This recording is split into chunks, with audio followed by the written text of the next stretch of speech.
शेतकऱ्यांची फसवणूक करणाऱ्या व्यापाऱ्यांविरोधात कठोर कायदा करणार, कृषी मंत्री माणिकराव कोकाटेंची मोठी घोषणा।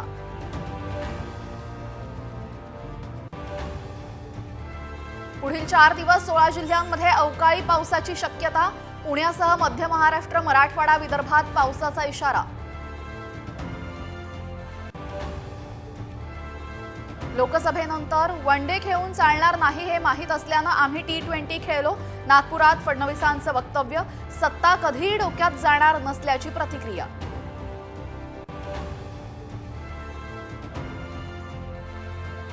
बीडमधल्या मोर्चात शरद पवार सहभागी होणार, संतोष देशमुखांच्या हत्येप्रकरणी शनिवारी बीडमध्ये सर्वपक्षीयांचा मोर्चा।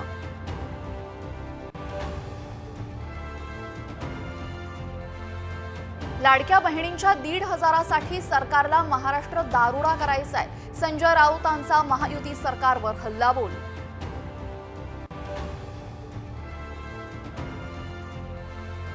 कल्याणमध्ये अल्पवयीन मुलीची लैंगिक अत्याचारानंतर हत्या, मुख्य आरोपी विशाल गवळीसह पत्नीला 2 दिवसांची पोलीस कोठडी, आरोपीला फाशी देण्याची कल्याणकरांची मागणी।